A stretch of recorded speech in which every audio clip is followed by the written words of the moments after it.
to achieve conservation and sustainable development goals. Melissa catalyzed the creation of several conservation trust funds in Africa and chaired the Conservation Finance Alliance Environmental Funds Working Group, contributed to guides such as the Toolkit for Environmental Funds and Practice Standards for Conservation Trust Funds. Prior to joining WWF, Melissa negotiated debt for development swaps and working in the commercial banking sector. So welcome, Melissa. Thank you so much for your support for this webinar, and I'm going to pass the microphone right to you. Thank you very much and welcome. Great, thank you, Marco, and thanks a lot to UNDP's BioFin for inviting me to participate in this webinar. I'll begin with a short introduction to environmental funds and then focus mostly on conservation trust funds, highlighting some examples and some fundamental aspects of fund operations. Just wondering, is the presentation doesn't seem to be advancing?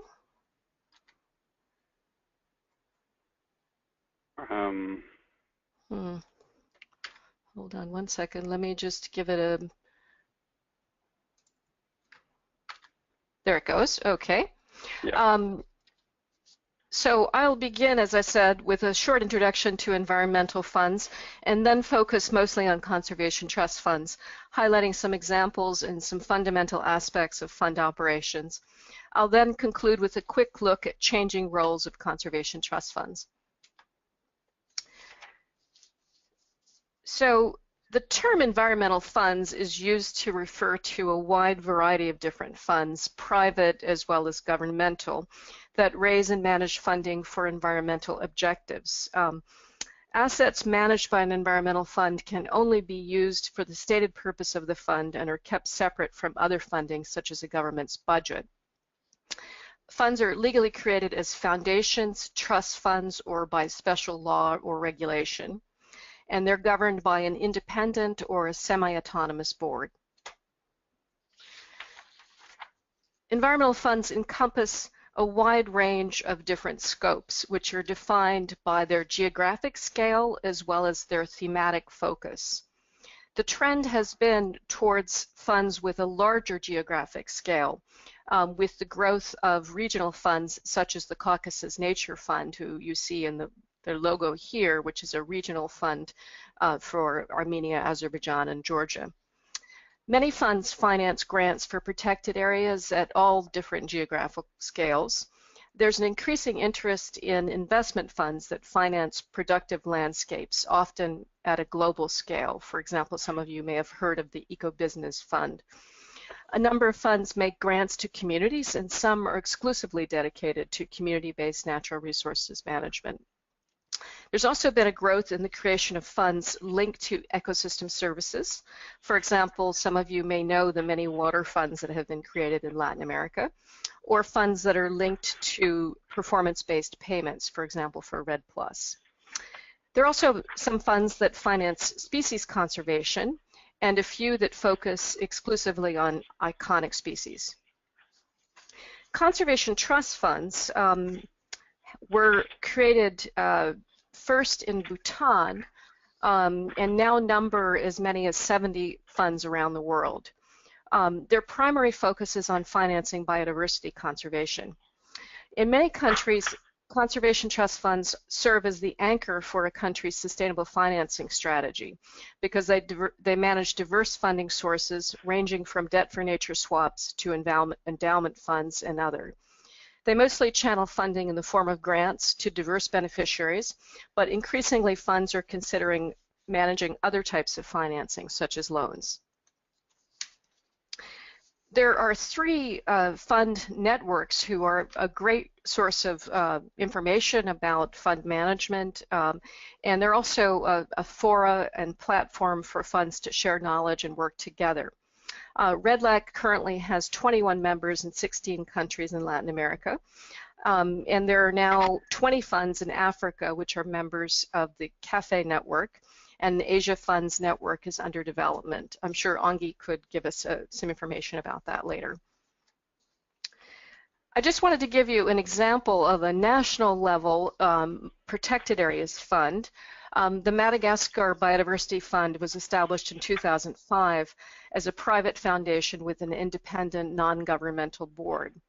In fact, there have been a few other funds established since then with Madagascar serving as a model. For example, Mozambique's BioFund. The Madagascar Biodiversity Fund faced a number of challenges in its startup phase, which I thought I would share with you. For example, at the beginning, there were different donor financial management systems that had to be reconciled. The Madagascar's protected area network was tripled around the same time the fund was created, which means that they had to increase the amount of funding that they raised. They started with a target of $50 million, and they've now exceeded that target by quite a lot. They also had to find ways of working with new beneficiaries beyond the Protected Areas Agency because of the new types of protected areas that were established. And one of, I think, the really excellent things about this fund is that when Madagascar went through a political crisis, it was one of the only sources of funding since many of the external donors pulled out of the country. There are a few funds that support communities exclusively. The Community Conservation Fund of Namibia was established only a few months ago. In Africa, you'll find the Mulanje Mountain Fund, the Magahi Bwindi Fund, and Tani Meva in Madagascar, all of which focus quite a lot on communities. And for these funds, the monitoring and evaluation focuses not just on conservation impact, but also on benefits to people. I'll feature the Coast Opportunities Fund in the Great Bear Rainforest a bit later in the presentation. And this is quite interesting because they finance grants to First Nations, and the establishment of this fund was linked to securing more rights for those First Nations. Species funds, they're not as many as some other protected area funds, but there are a few that I wanted to let you know about. The Monarch Butterfly Fund was set up by the Mexican Nature Conservation Fund, along with the government of Mexico. And they established an endowment fund to compensate local communities for the loss of logging concessions due to the expansion of the Monarch Butterfly Biosphere Reserve. It's a small fund, but it's quite effective for the purpose it was established. You'll also see some larger funds, for example, Save Our Species, managed by AUCN, another tiger fund with KFW money that's also managed by AUCN. And then I've shown you a diagram of the semi-postal stamp that actually is a source of funding for the U.S. government's Multinational Species Conservation Fund, which funds grants for conservation of iconic species. And one interesting feature of this one is even though it's a government fund, there are several sub-accounts that are managed for the specific species.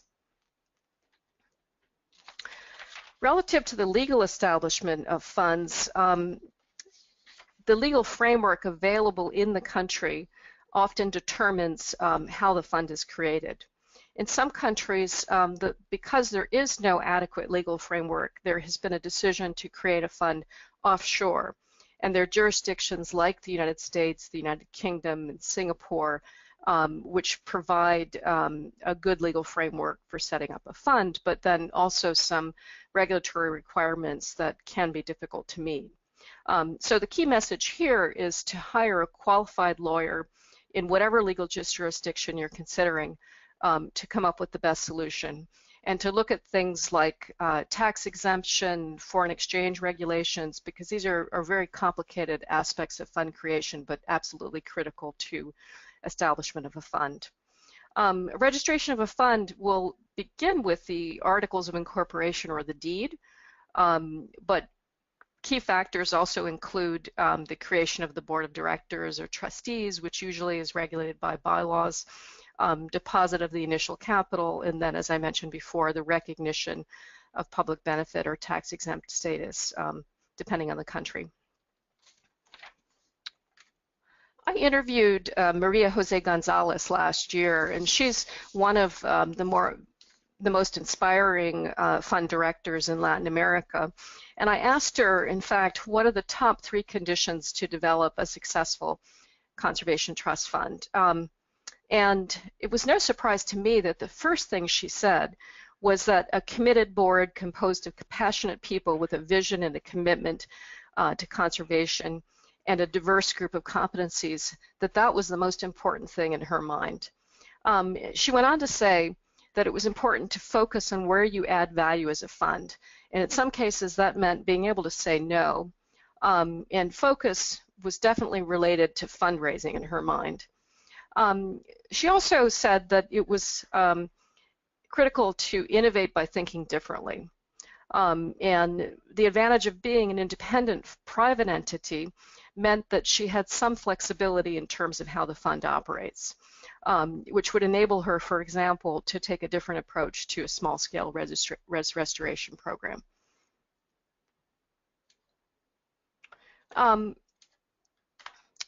I've provided the definitions for the different types of funds that are managed by a conservation trust fund. Quite often, there's confusion around the legal entity or institution and the types of funds that are managed. And so I wanted to give you these definitions so that you would understand that funds quite often are operating as umbrella institutions. And what I mean by that is that they're managing more than one fund. So for example, one fund I'm familiar with, the Forever Costa Rica, has debt swap monies, which are in the form of sinking funds, but they also have endowment funds that were raised for private donors. And this is quite typical, and in fact, I do think is a trend that will continue. I mentioned before the Coast Funds in British Columbia. It's quite an interesting model because they actually adapted their fund structure to the different purposes of the fund. And what they decided to do was to manage a conservation endowment fund and an economic development fund with the same board appointed by First Nations, the British Columbia government, and foundations who had contributed to the fund.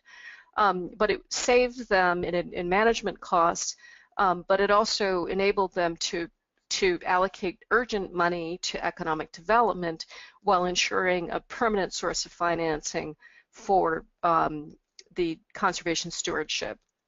And you also see that the sources of funding are different. The Economic Development Fund came from government sources, but the Conservation Endowment Fund came from foundations and private donors. And I recommend you go to the website for this fund because they're doing some really interesting things. Investment performance is one of the biggest challenges that funds face, and many of you are aware of what's gone on in financial markets in recent years with low returns for fixed income, which means, basically for the safer types of investments, which in the past were a bedrock for conservation trust funds. But new approaches are needed these days because of the fact that these fixed income investments are producing less revenue.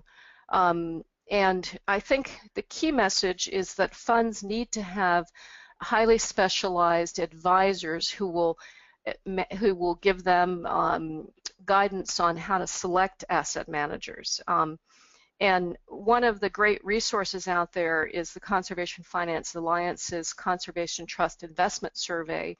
And in fact, they are offering a 2 or 3 day workshop coming up at the REDLAC annual meeting this year.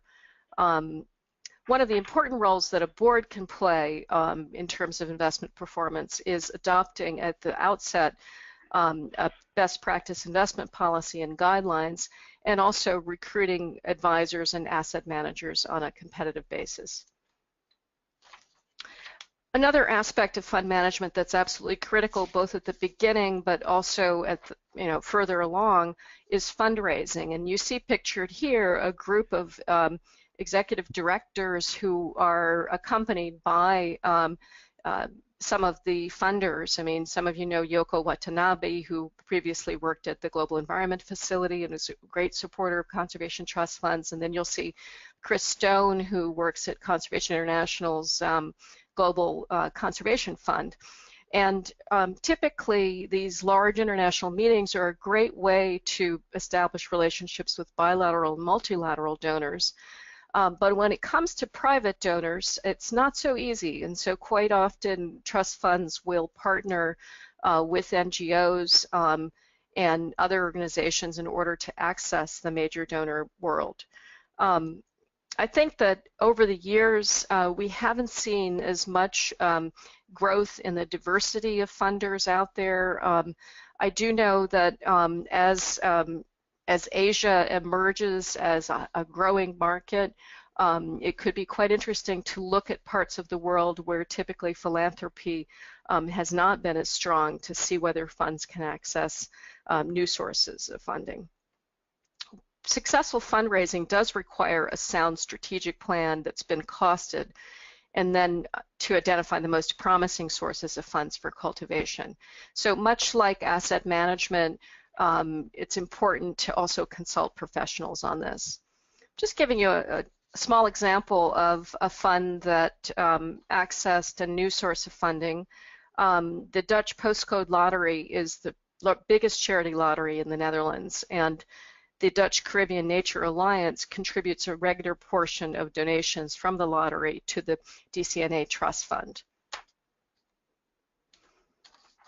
Challenges and solutions for CTFs. I'm highlighting some of the main challenges that I've seen over the years. The lack of focus can be addressed if a fund has a clear vision and a plan.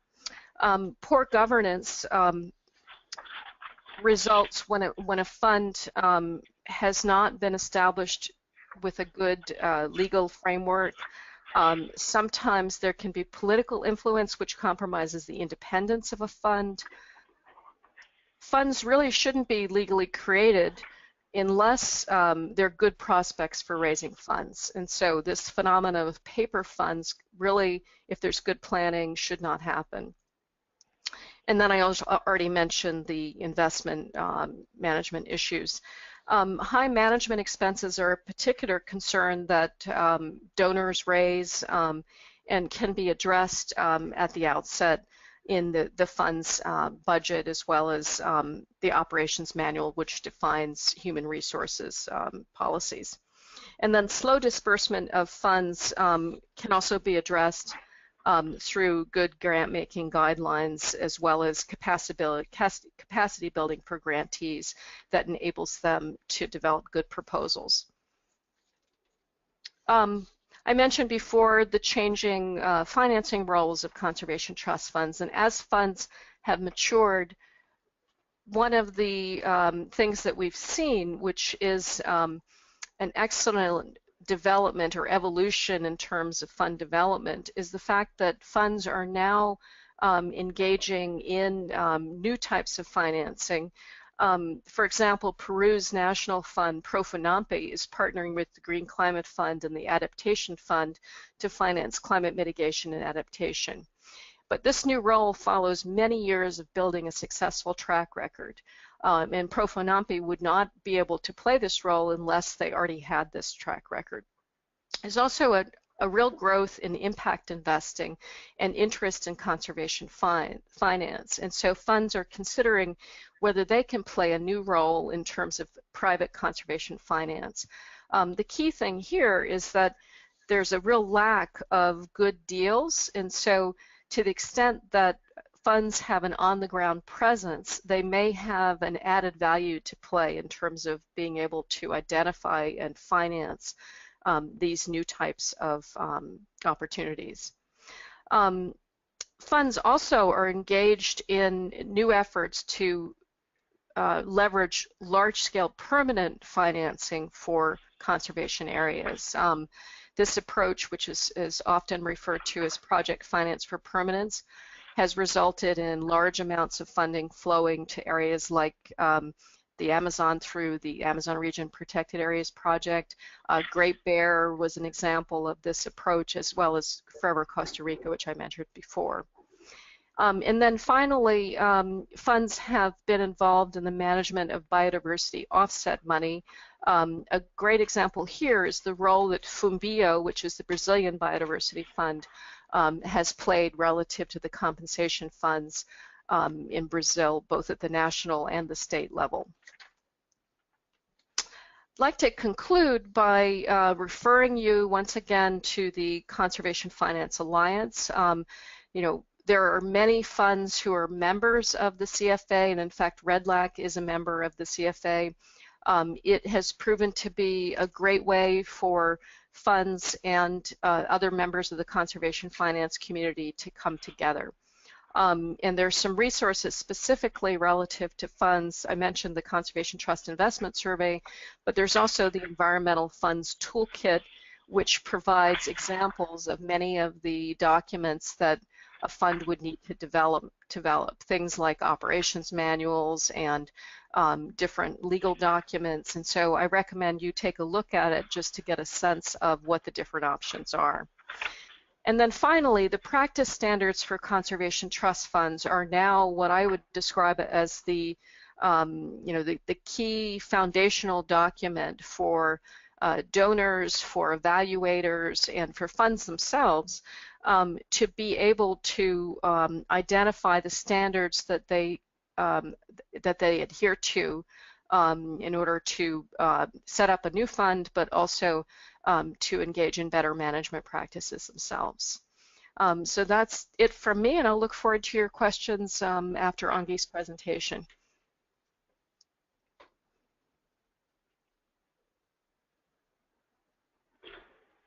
Thank you very much, Melissa, for your very interesting and very concise and precise presentation. We're going to move forward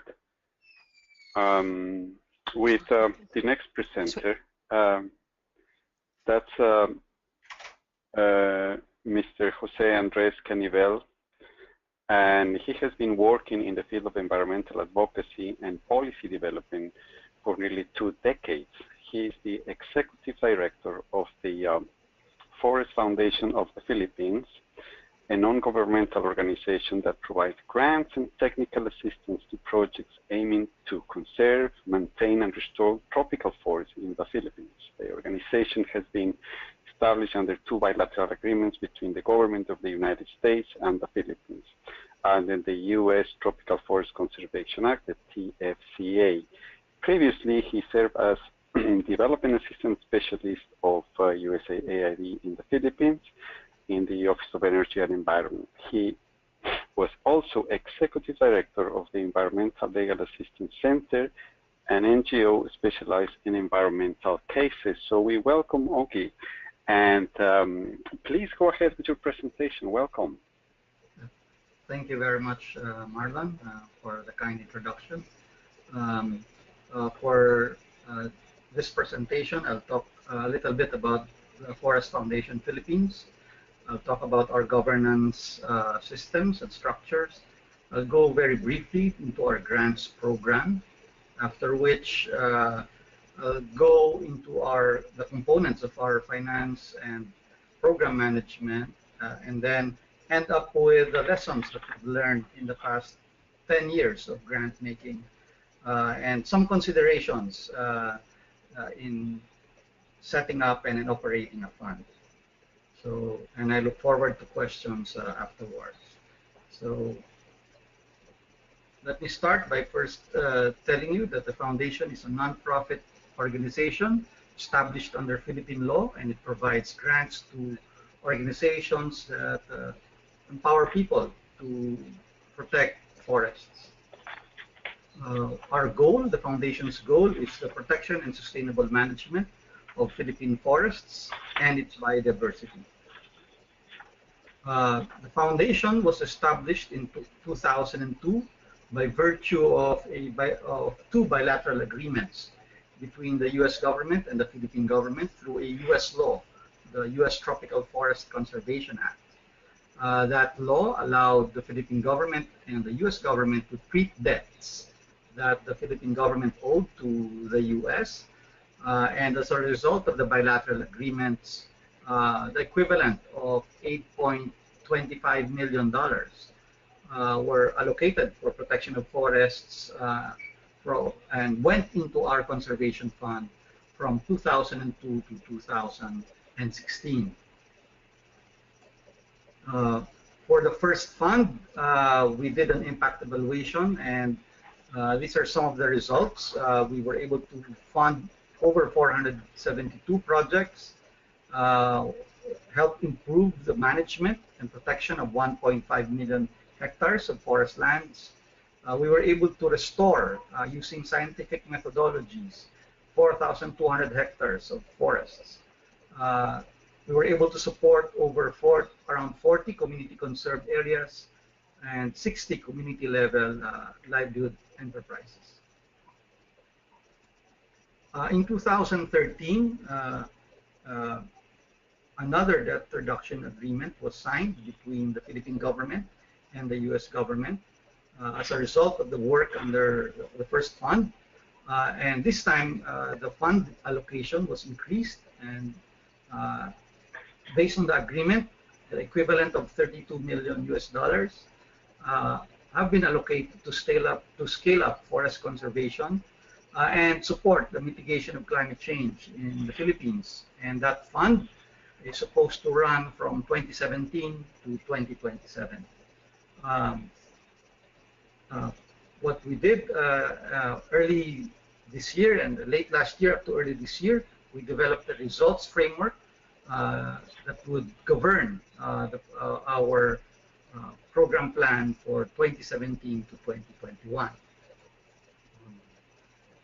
In terms of governance and management, the foundation is run by a board of trustees with 3 committees: the finance, executive, and the program committee.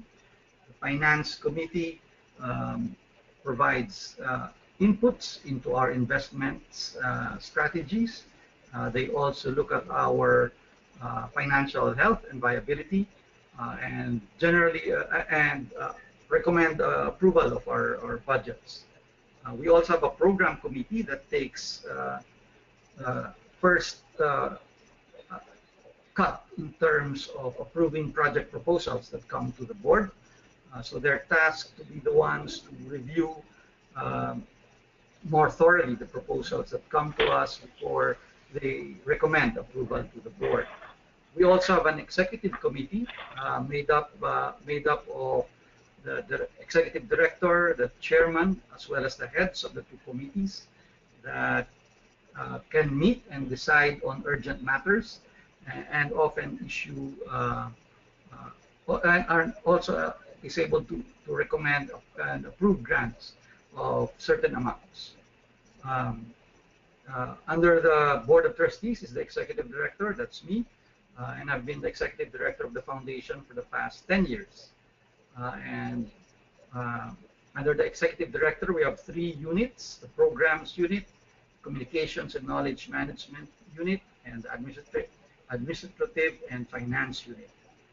The foundation currently has 13 staff, but it used to be a whole lot smaller when we started, especially as we ran first few years of the first conservation fund.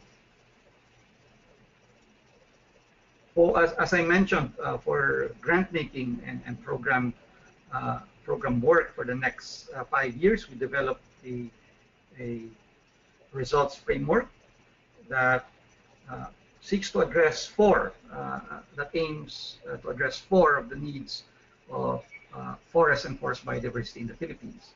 First, we aim to grow forests. Second, and related to growing forests, is growing livelihoods of forest-dependent communities and forest-dependent families. Third, we need to grow partnerships between government, civil society, and the private sector in terms of managing and protecting forests. And fourth, we also need to grow advocates. We need to develop the third liners in terms of managers of forests in the community in the local government unit level, but at the same time at the national and mandated agency level as well. For grant making, the foundation has primarily two types of grants. We have the Forest Landscape Grant and the Focused Grant. The Forest Landscape Grants aims to protect the country's most critical forest landscapes. We've identified 4 of them. First is the Sierra Madre mountain ranges, which stretches from Cagayan all the way down to Quezon, 10 provinces in the main island of Luzon in the Philippines. Next, we have Palawan, so the entire province of Palawan. In the Visayas, we have Samar, Eastern Samar and Leyte as a focal landscape. And in Mindanao, the big island of Mindanao, we have the provinces of Bukidnon and Misamis Oriental as our forest landscape. And in forest landscapes grants, we seek to establish participatory and coordinated strategies for natural resource management on the landscape level. We foster the understanding of impacts of management decisions on forest ecosystem products and services. We also seek to mitigate the impact of climate change by reducing emissions from forest degradation and deforestation, consistent with the Philippine National Red Plus strategy. And of course, it's very important that while we are able to protect forests, we must ensure that the full range of the local needs of forest communities are met, while at the same time we contribute to national commitments and global targets. For the focused grants, these are smaller in scale and in implementation time. They support the protection and management of critical forest habitats and indigenous community conserved areas. These are grants that seek to increase knowledge on forest conservation and ensure that science is applied in forest management decisions.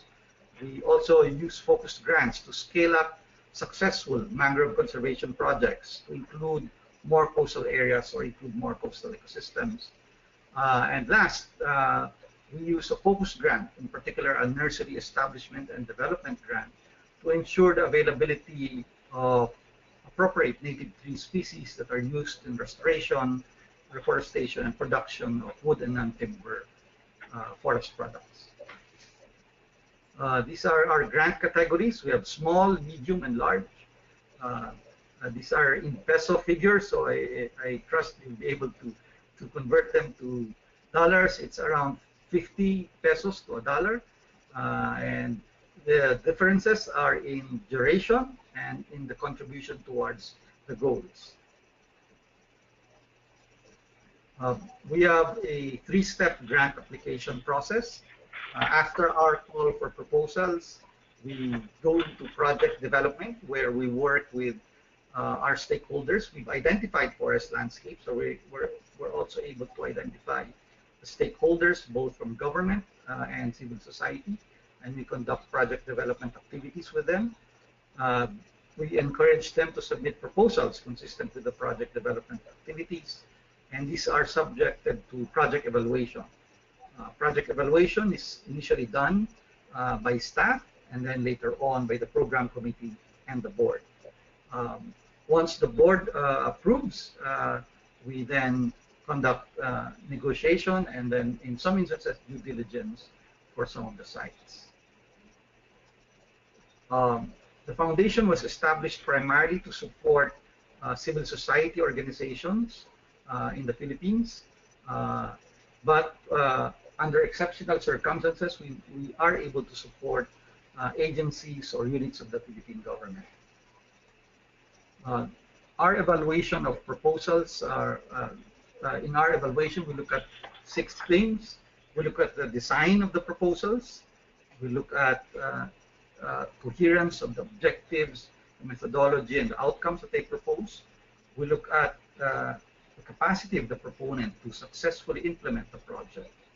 We look at the contribution as well of a particular project to forest protection or to the protection of the forest landscape. It's important for us to determine that the community or the stakeholders support the project and that they find relevance in terms of the work that we do, and that's the fourth criteria. Fifth, we look at efficiency and cost effectiveness in terms of project implementation. And last but certainly not the least, we look at the possibility of the projects for replication, institutionalization, and scaling up after the initial grant that we've given. The foundation reviews applications on a rolling basis, but what we've done is we've issued requests for proposals for covering specific areas or specific project or specific program elements consistent with the results framework. Calls for proposals are spread through our network, but also done are also announced through the website, social media, and publication in newspapers. For grants management, I put this slide sort of side by side to indicate that there are actually similar components in terms of grants management for the grantees and for the foundation itself. For grantees, they do project development. We meet them as part of the grant work that we do. They're supposed to have their own assessment of capacities, and then they are able to implement the projects. And if they need support for capacity development, then that's something that we can provide as well. Our grantees are required to report periodically in terms of progress and attainment of progress of activities and attainment of goals. And at the end of the project term, it's 4 or sometimes 5 years, we go through a project closeout that includes assessment of the project.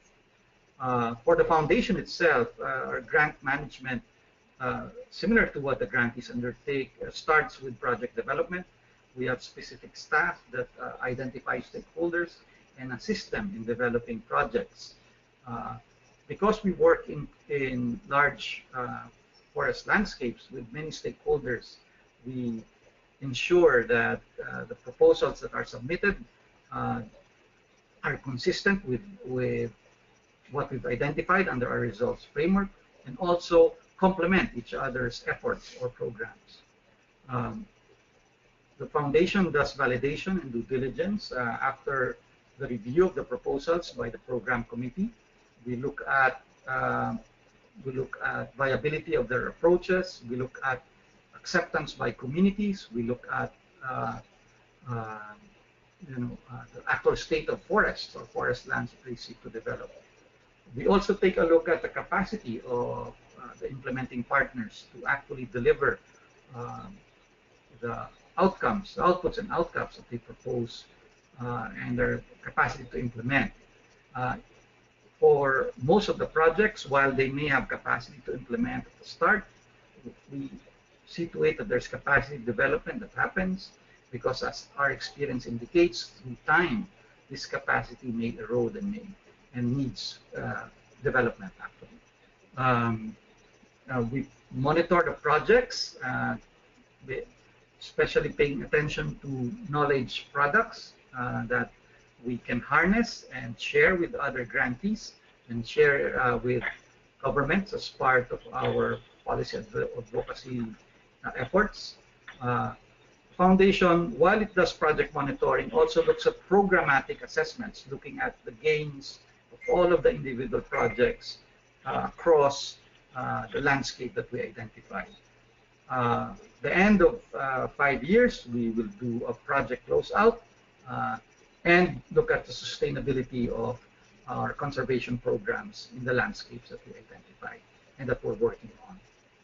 For financial management, the project grantees go through several components as well. The first is a development of an activity and budget matrix.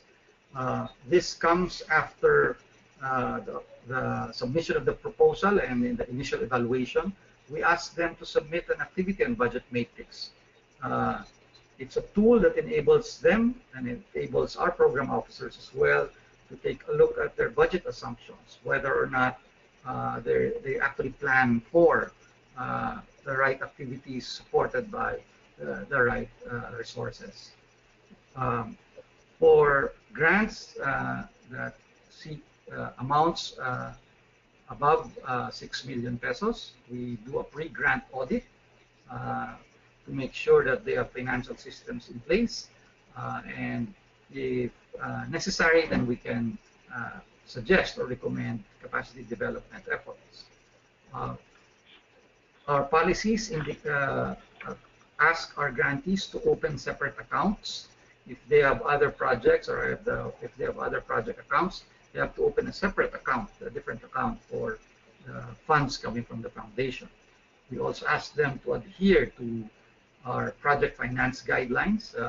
These are part of our grant agreement, and these are shared to our grantees and project holders, particularly to their finance staff. In addition to program monitoring and program reporting, we also ask a financial reporting of the resources that we provide to our grantees. And every year and at the end of the project term, we do an audit. This is, of course, costed to the foundation. For the foundation, financial management actually begins with the preparation of a results-based budget. We've identified the results that we want to achieve over the next 5 years, and the particular activities and the particular phases of such activities, and that's how we budget appropriately. So the current budget now is parabolic in the sense that we're starting with initial costs high at the start, but it dips a little bit in the middle of the implementation, but it will go high again towards the latter part of the project's life. Part of financial management is the determination of the financial status and the management capacity of our implementers.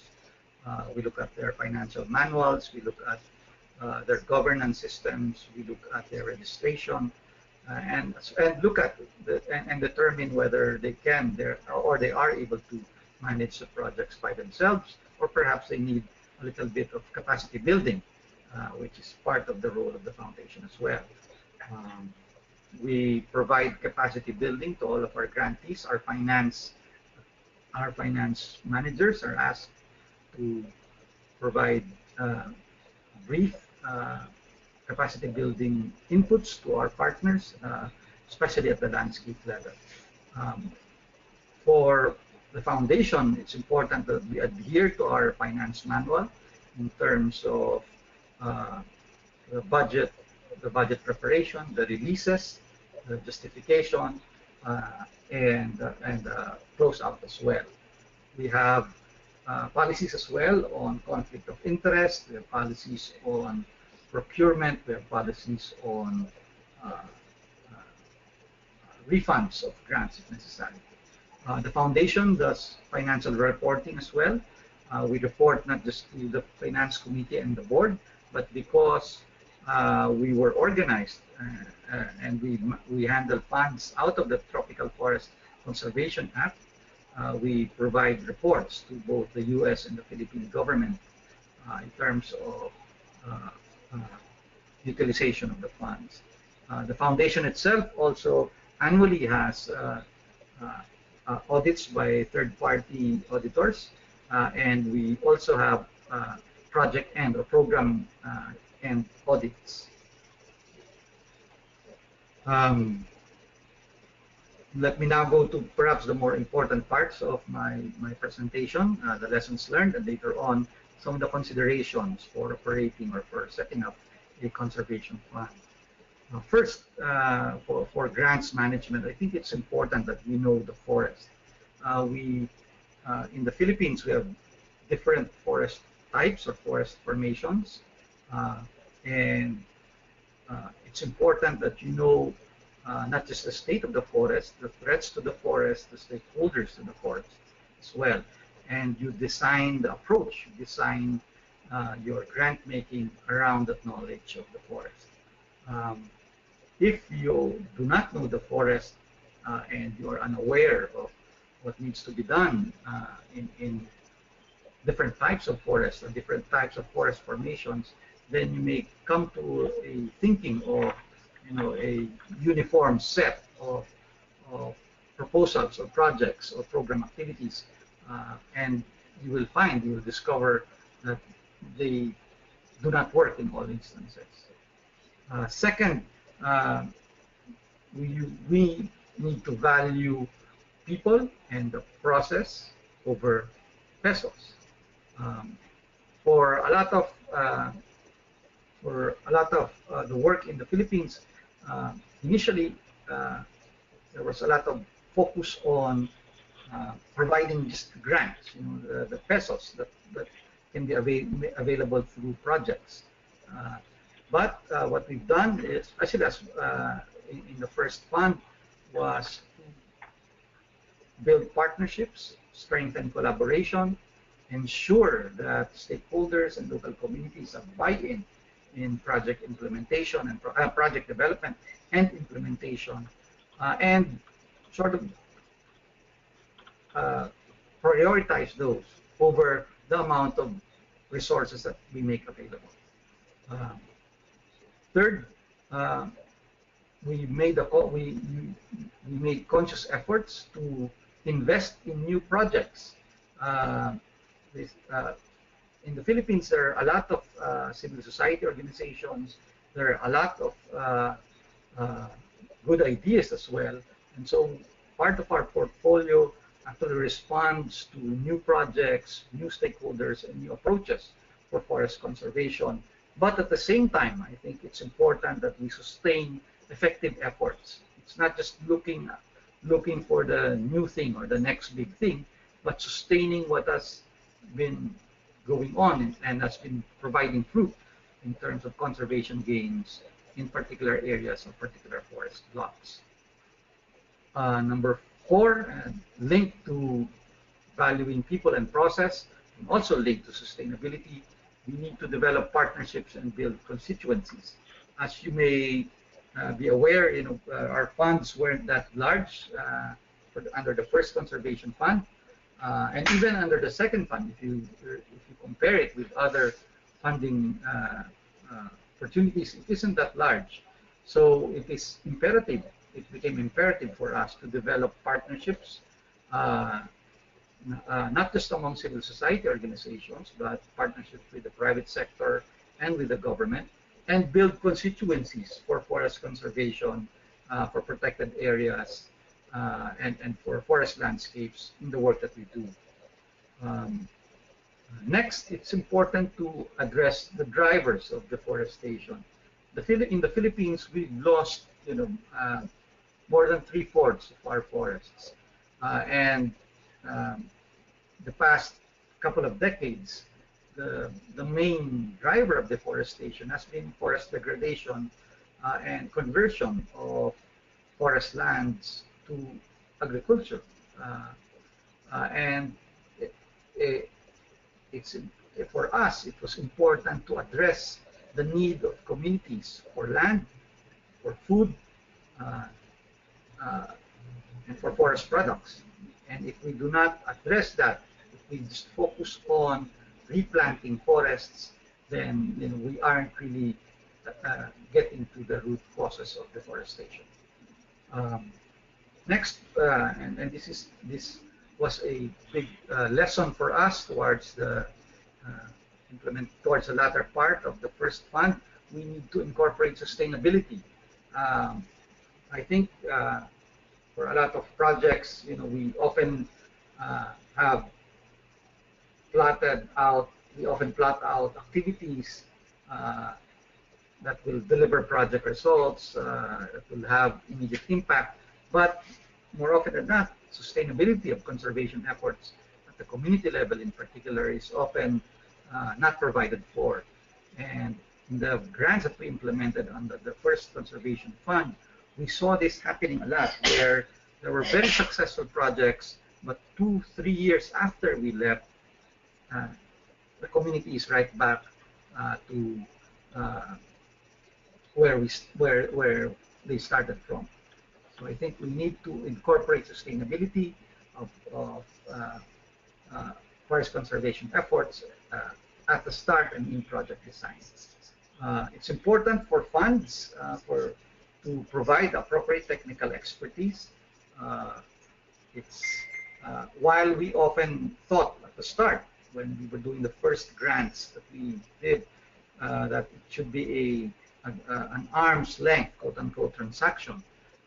As we move forward with implementation through the years, we then saw the need to provide technical advice, to provide technical expertise to our project implementers, to help them build their capacities, to help them achieve results, and to help them contribute to forest conservation in the landscape. These are the 3 M's to end. We need to measure at the start. It's important to have baselines. We have to measure as well our gains against that baseline, and we need to measure as well the results at the end of our program or at the end of the project. Monitoring is important, not just because we want to check the performance of our partners, but also to see to it that we provide them with appropriate technical expertise. We provide them with means to ensure that sustainability will take place. And last, we need to manage for results. We're not looking to manage the projects themselves. We're not looking to manage projects and organizations that are doing work for us on the ground, but we need to manage the results that they produce. So we need to look at their capacity. We need to look at. We need to ensure that they're able to deliver results. We need to link them up with the right partners. We need to link them up with local governments and mandated agencies as well. Those are for the grants management. I also had a separate section on lessons learned in financial management. I think Melissa earlier talked about sinking funds, and the foundation is a sinking fund, and it's been a difficult time to keep the sinking fund afloat. As most of you know, the sinking fund starts off with large amounts of deposits, but because it's pegged or it's based on a debt, as the years go by, the amounts, the remittances also go down. So you need to manage your ability to provide resources to projects. For us, it means having multiple investment streams, just so we're able to have a predictable fund availability for projects. It also means determining at an early stage administrative ceilings. For the foundation, we have a grants to administrative cost ratio. For our funds, we have funds on an annual basis. 65% must go towards grants, for grants. Only 20% will go to project management, and only 15% actually goes towards administration of the grants. Because of that, it's important that we have prudent fund use, and so we were able to keep the sinking fund afloat, and we're also able to continuously provide resources for our partners on the ground. It's important, especially as we looked at the results that we want to achieve under the second conservation fund, to determine funding phases and cycles. It's important that we consider when our partners will need which amounts and what amounts of money as they roll out implementation. At the same time, we need to consider site realities and partner capacity. Some of the costs are uneven. For some sites, transportation may be very costly because it's far or road networks are undeveloped. And for some sites, the capacities of partners to implement, even though we're willing to provide large amounts of resources, but because of the capacity of the partners to implement, then we need to scale down in terms of fund support.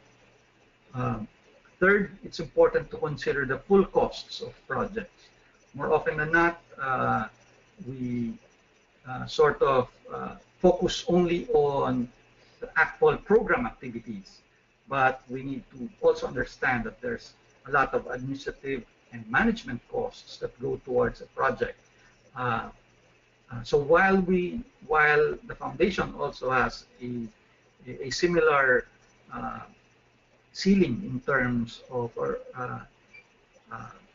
project costs, but we're mindful of the fact that we need to be considerate in terms of understanding administrative and management costs for startup projects or for projects at the community level.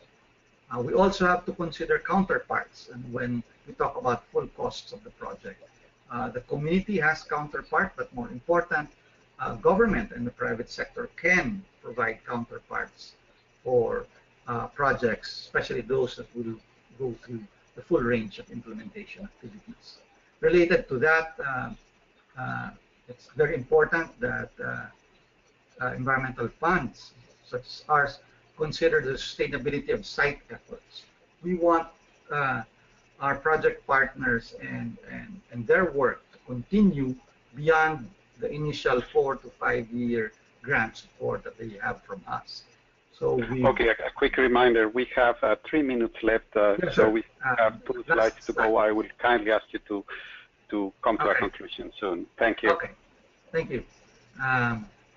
Well, last couple of slides, some considerations. First, we need to determine the 4 considerations in establishing fund. It's important to determine the purpose of the fund, what it wants to support, and that leads to the design of the fund and fund administrator, and we need to align grant making with such intention. We need to structure grants to be successful, while at the same time we need to strive for efficiency in the foundations, in the fund's internal processes. Funds need to communicate effectively, not just because it's difficult to demonstrate results in forest and forest conservation, but because we also want to reach a larger constituency and perhaps enable ourselves to fundraise. It's important, number 7, to harness the knowledge. Projects generate not just project outputs, but they generate knowledge. They generate approaches that other projects and the country can use. It's important to strengthen and support grantees and build their capacities over time. Last but not the least, the funds should maintain its humility. We're able to address forest conservation concerns, but we need to work with communities, we need to work with local stakeholders if we want to deliver sustainable and lasting results. My apologies if I went over time. Thank you very much for your attention.